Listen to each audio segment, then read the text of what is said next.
should play a Mia Mia. Slide over, guys. And then drop down. We should Down.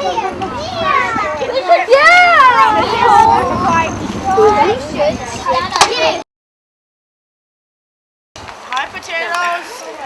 Hi. I sat down. I went. Hi. I'm there. Hello, potato camera. All right, is there anybody who would like to start? Start what? Let's see. Lauren, do you want to start? And then we'll move around and catch all you three who are Which ready. way? What's that? Lauren, start and we'll move this way since all you three are ready. Yay! What do we This was to share what you think is special? Everything. Everything. One thing. You have to be specific, at least one thing. What makes this place different from where you live? What makes it? The trees haven't been cut down. The trees haven't been cut down. And talk really loudly so everybody can hear you.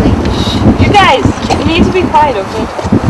Nobody's been trying to break sticks or hurt trees, like try to pull their branches off. That's a good thing. I think just the beauty and all the landscapes and then the geological history, I think that is really interesting, and that all this stuff is still here and not disturbed by mankind. Right. Samantha? Oh, okay. I think just the immense size and the fact that very few people actually get to come here, and the fact that we're really lucky and get to come here for a whole week and see Hidden Valley and all those other places we saw. Yeah, how much of it is that it's been forbidden for so long? And to actually get to come on this side of the fence is, how much of what makes it special is that aspect? I don't know. Astrid? Well, the fact that not many people have been here and all the animals just roaming around. It's pretty special to see the elk way over there with their babies. Yeah, and mine's kind of similar. I just like it because you kind of get to see like plants and animals and things that you might not get to see normally, and it's just kind of exciting and fun. There's like not very many houses, and like you get to see a whole bunch of elk, and like, you don't really see any tiny, but yeah, I just like the way that it's open and there's not like that many houses and everything. I like the way that it's just so big and so much of it is untouched by humans, and also just that it's so close to home. It's just kind of an amazing thought for me.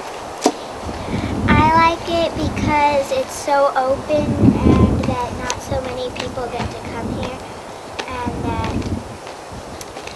we got to go around a lot of the places. Yeah, it's pretty neat. And I think very few people get to go to the places that we get to go. I think one of the things that I really like about it is it's so surprising to be driving up through these really heavily forested mountains, and then you come to this enormous grassland at the top of them, and I don't know where else you have that kind of a contrast. I mean, you look across there and it's almost like it could be the prairie, but here we are at 8,500 feet, and so just the fact that this big bowl of grass at the top of the mountains is a pretty special thing.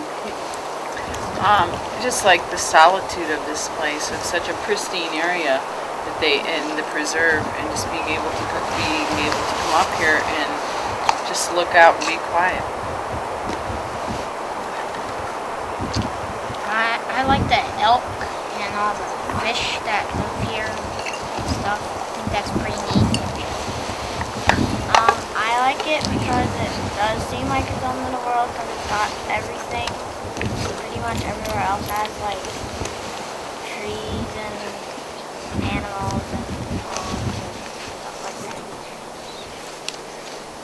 I think it's cool here because it's just so peaceful, and like you can stay here for ages without losing, and how it's just still here and not made into an apartment complex.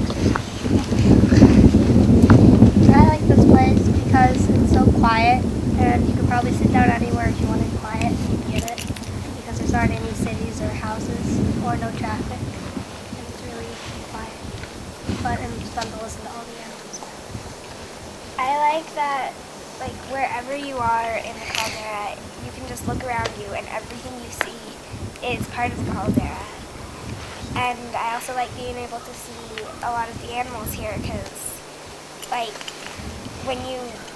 in most places, the animals are scared away by all of the houses and people.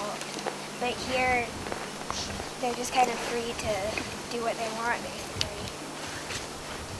I like that there's not a lot of people here and it's really quiet. And there isn't a whole lot of traffic passing by and just, yeah. I like it because it's really quiet and you can just sit down and relax if you want to. There's no noise to disturb you, stop you from relaxing.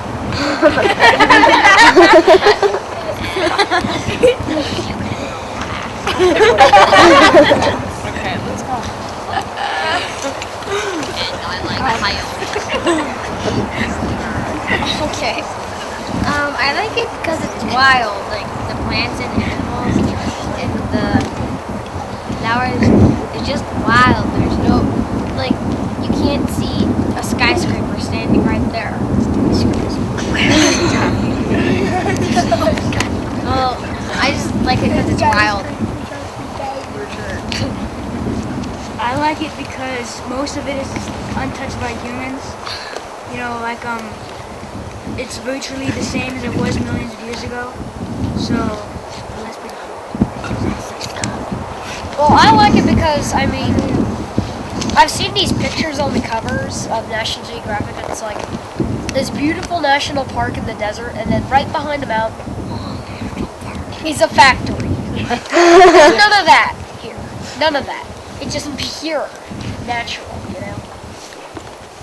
I mean, you can see everything from where we are right now. Tristan, it's a national preserve, not a national park.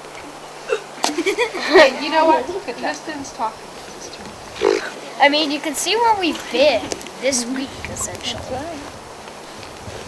I mean, it's sort of hard to tell that an hour ago we were over at that cattle pond catching fish and naming them Mildred.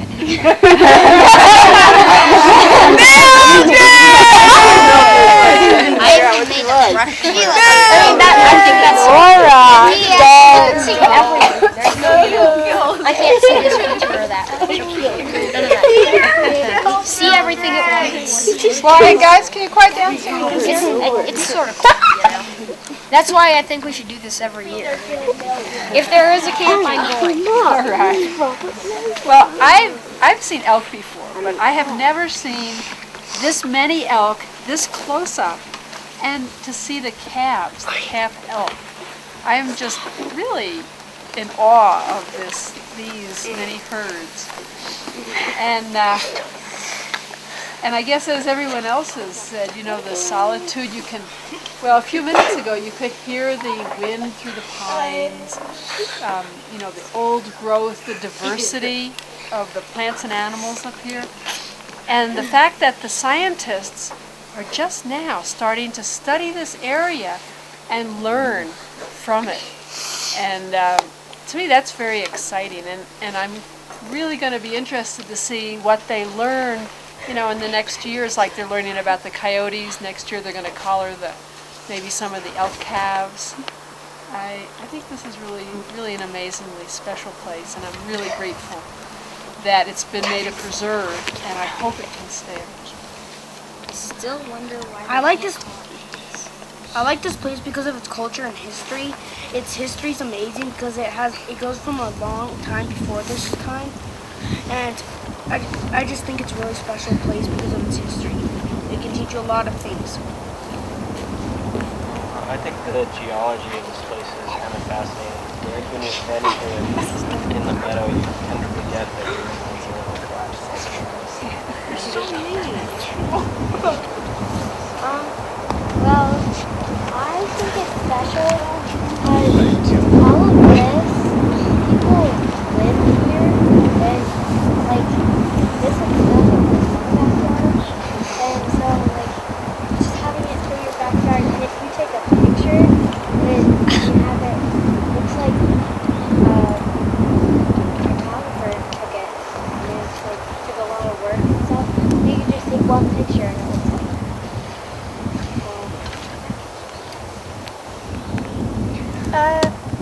I like it cause like you can just drive like 40 minutes from like the town and all these people, and then you be here. You don't see many people at all. There's like all these animals and stuff. And I like it cause like people don't really think that you would find like a volcano here.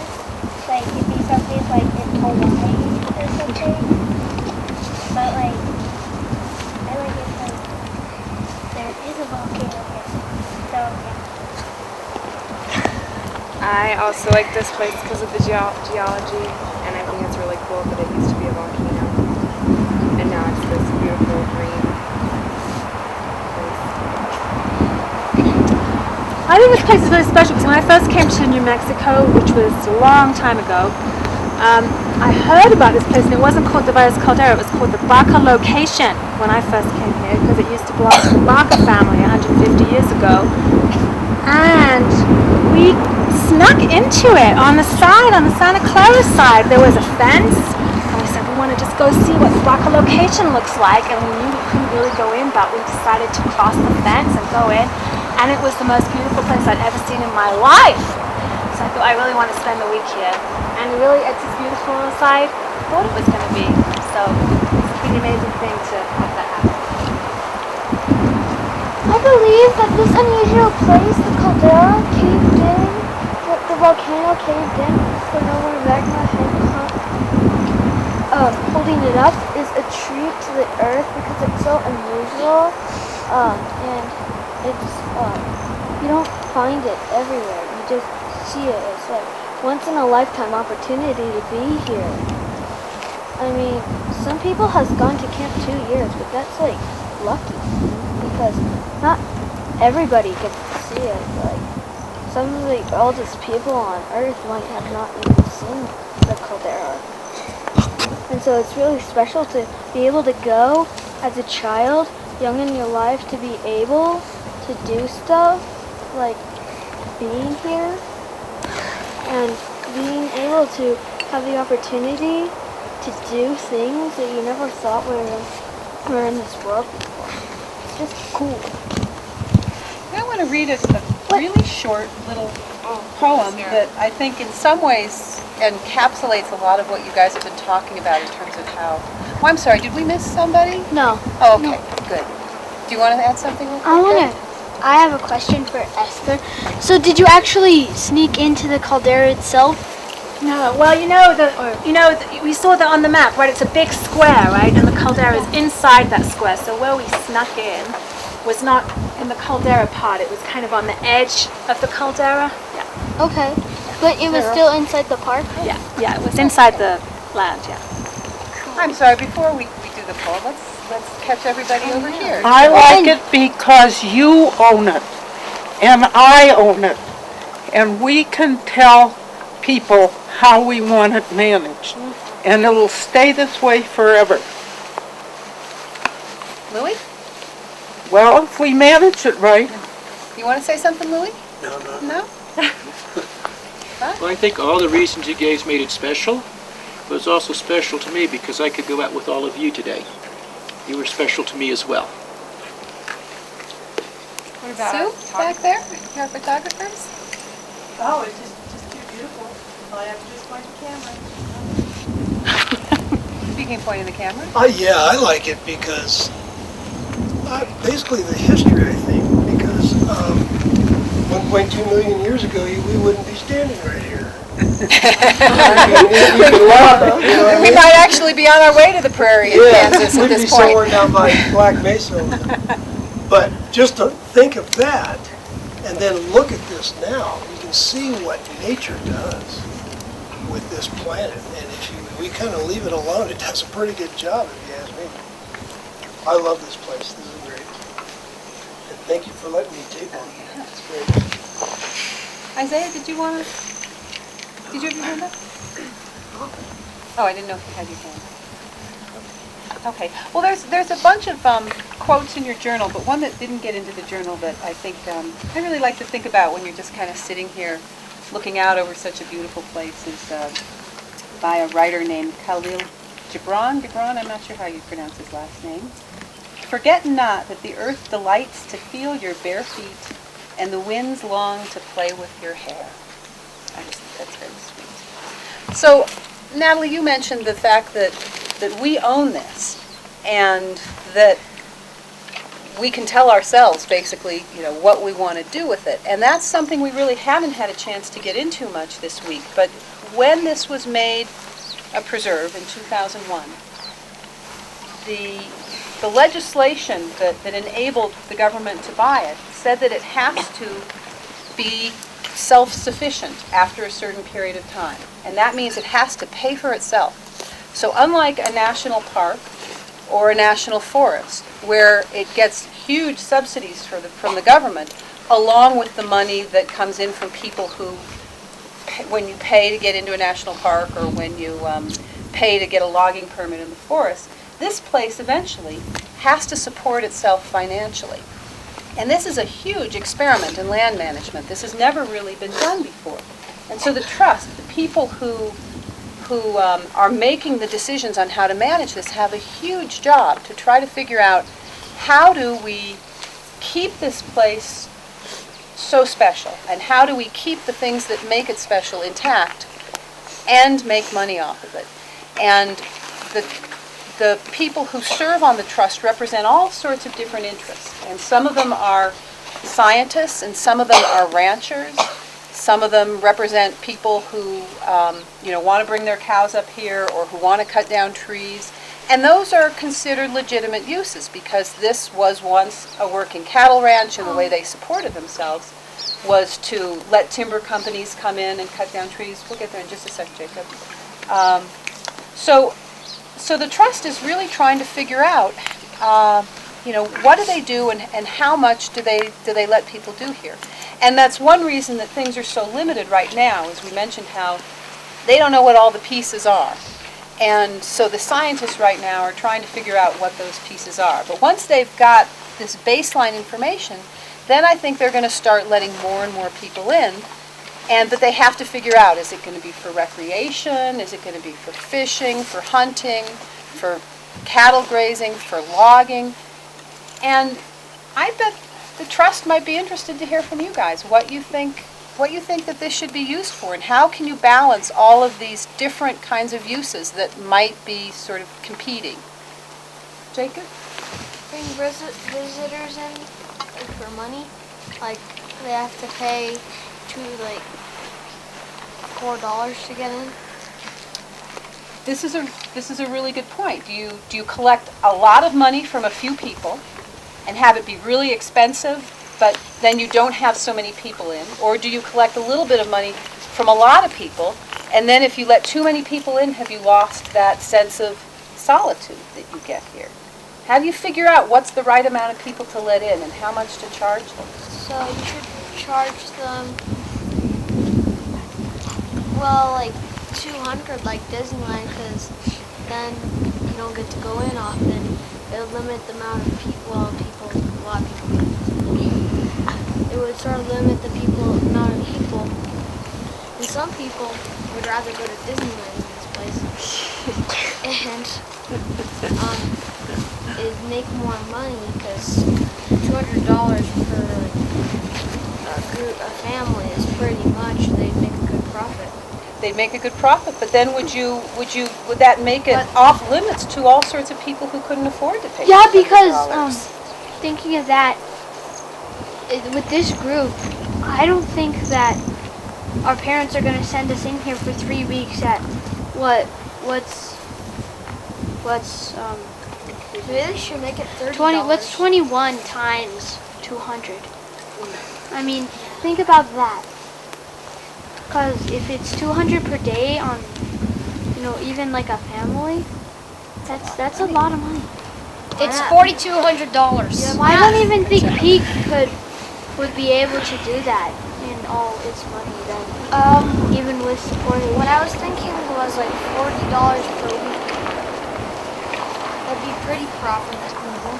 So that's one of the things that the people on the trust are trying to figure out right now is how many people do you let in each day and how much do you charge them for the privilege of coming in? Let's see, Dora?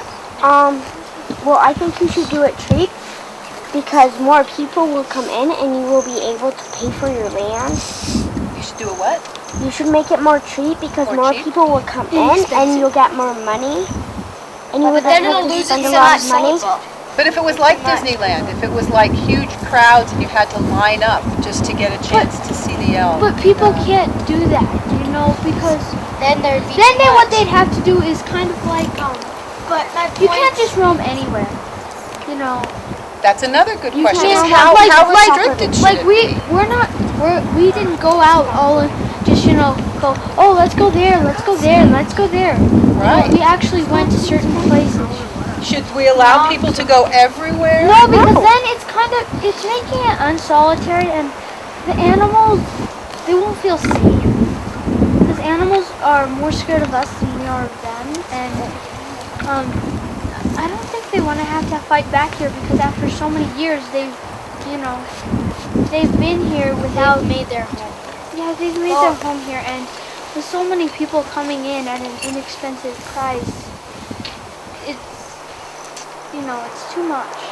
But I think it's kind of hard because you need to find a middle where it's not, thousands of dollars every day, and it's not, $1 per, person. Some sort of balance, huh? So, Kate, is your hand falling asleep up there? Well, I was something to add to my thing. How it's so unusual and so lucky to be here. We're really lucky to be here because in 20 years or even 10, maybe even 5, there might be more houses, more crowds, more of everything that makes a city, and less of everything that makes the wild, and less of everything that makes things beautiful. So it's not just a special place, but it's a special time to be in this place, huh? That's a really interesting point. All right. A comment about Devin about how many people we should let in. Eventually, if we let too many people in the caldera, the animals will start to become less afraid of us. And if you allow too many people to come in, they will not run away from us, and that's not a good thing. There's a lot of litter and stuff for the animals. It's beautiful to us and the animals. The animals, it's their home. Look at all the elk out there. This is their home. This is where they get their food.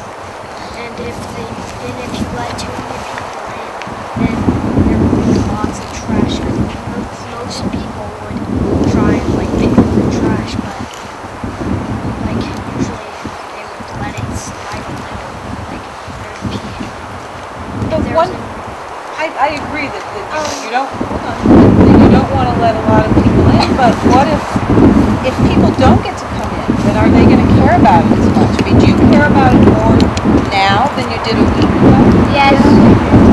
So how do you get people to care about it if they don't get to come in and experience it for themselves? Then tell them to tell their friends about how beautiful it is to be here. Wonderful. Shelby, did you have a comment? Yeah. Maybe there should only be 10 people per group, 10 people here. If they have a full family, it should be more, but if it was one person, it should be less. But you still get both, but only 10 or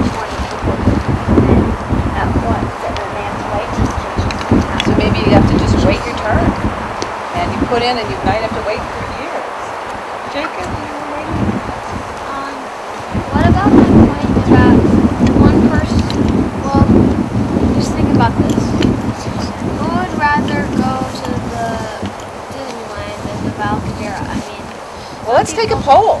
would rather go to Disneyland. Would you rather go to Disneyland? About the litter, I'd go here, but about the litter, if you're littering here, it's like walking into someone's house and throwing trash everywhere. Sad. Absolutely. Nora. It kind of feels bad to the people who own the land because it's a saying, respect people how you want to be treated.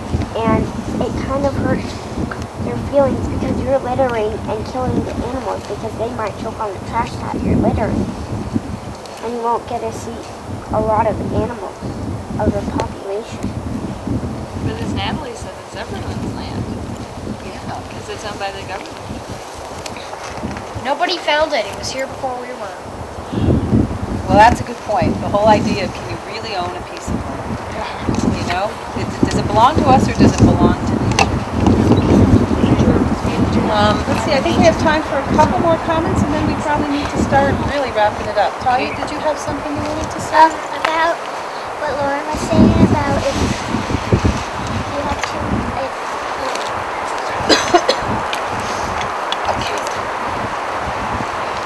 Okay, hold on. Joseph, were you waiting? I was on that comment that maybe they could say, whenever I went to Disneyland, my mom got the tickets and got passes and everything a couple of months in advance. And so maybe you could do it this way too. Say if you wanted to, then you could, I guess, and get the tickets in advance, and you would only let a certain amount of people in at a time, right? That's probably one thing they'll really think strongly about is having some system where you limit the number of people, but eventually people get a chance if you wait long enough. Devin? Okay. I think that it's going to be really hard to take this in if I were on there, because there's so much stuff and all of that eventually can lead to, an immense difference in here, but it also does some good to the people around us. So it's a really hard choice. Right now with all the suggestions that we just came up with, I can see why the team leading the Valles Caldera hasn't made a choice, because, judging by what we've heard, it looks really complex. It's not just, oh, there's an idea, let's do that. There are lots and lots of